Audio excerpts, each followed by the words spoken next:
So, good morning, ma'am. I am Sika Marie Prada. I am your student nurse for today. So, I'm going to assess you for your lungs and thorax. So, may I know your name, ma'am? Daniela, So, how old are you, ma'am? 18, When is your birthday? April 11. So, next is to interview my patient. To collect the subjective data. So, ma'am, are you have difficulty of eating, ma'am? Paano kay ubo? Sa imong past history naka respiratory problems or kanang previous thoracic surgery or biopsy. So, okay. Are you having allergy, ma'am? Kung imong kuan, ma'am, kung mag-allergy ko, ma'am, sa may tambal. So, kaya I take note of that, ma'am. So, are you, gikan ka na nakay x-ray, nagpa-x-ray ka, or na scan test, or influence immunization. Sa imong family history, ma'am, naay lung cancers in your naay difficulty ay naay problem sa lungs. Wala. Okay. So next is I'm going to so today I'll be assessing your thorax and lungs. For this assessment, I'll be palpating and percuss, then auscultate your breath sound, and all of the documents is confidential. So next is to wash my hands. Then next is I'm going to wash my hands. Assuming I'm done washing my hands, and next is I'm going to provide privacy to my patient. So next is nakasuot na akong patient gown niya. So next is I'll be inspecting the shape, the configuration of the chest, as well as the position of the patient, the position of the scapula. Then I'll be also inspecting the accessory muscle and the posture of the patient. So kindly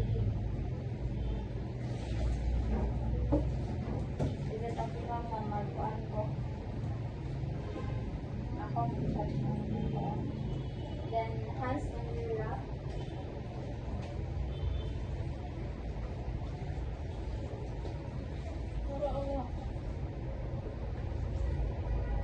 So next, I'll be palpating the tenderness and sensation. Then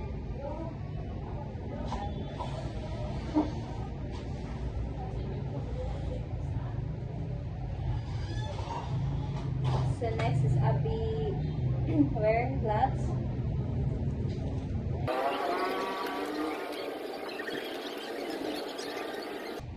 I'll be palpating for tenderness and sensation, as well as for the additions if there is any personal issues.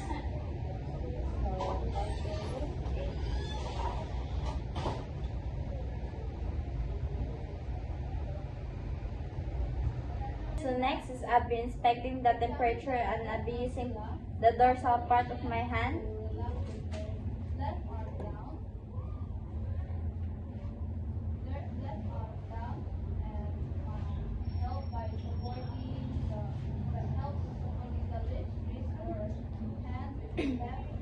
So after as for the scapula, it is symmetrical, and I haven't seen any problems of the shoulder, and the scapula, it is equal and horizontal position.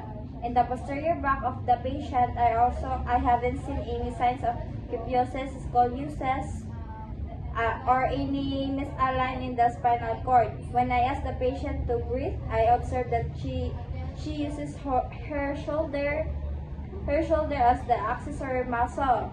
Inhaling and exhaling, the temperature, it is equally bilateral as I observe it, as I touch the back of my patient. So so next is I'll be using the ulnar part of my hand. Teach the client the technique of breast self-examination. And lastly is documentation.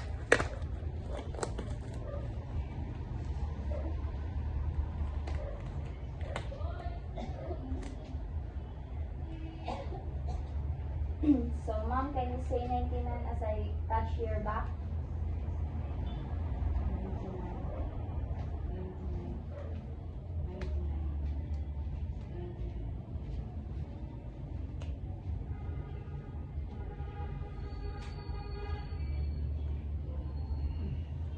So next is I'll be palpate and so next is I'm going to palpate.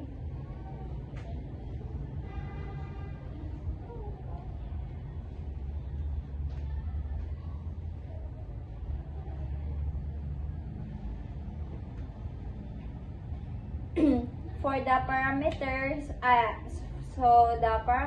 I can feel the vibration. So there is presence of vibrations as I palpate. So next is I'll be percuss the intercostal face of the patient. So allow me to percuss your back mo.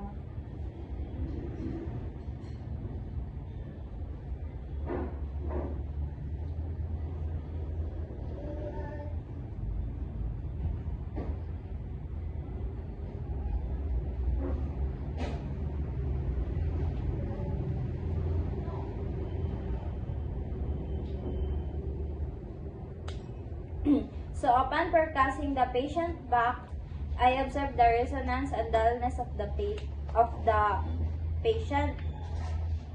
So next is I'll be performing the diaphragmatic excursion. So can you inhale and exhale, ma'am? Isa.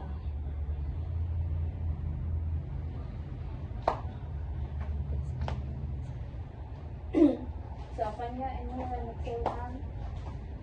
So parang hold lang.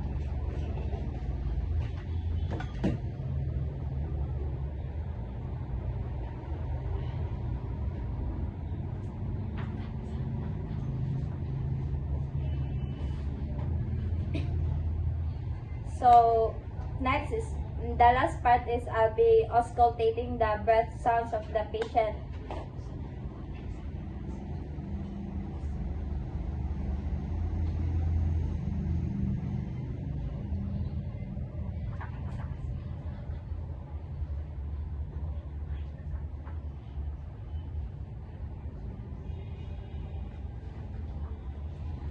Next is I'll be using the stethoscope.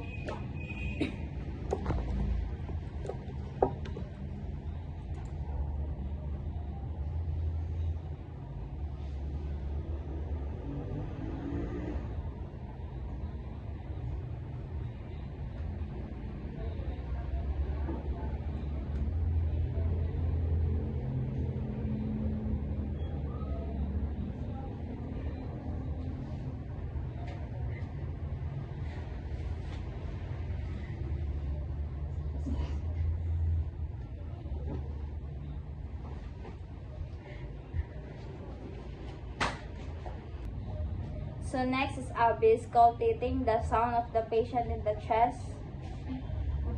Can you say 99 ma'am as the stethoscope touch your back?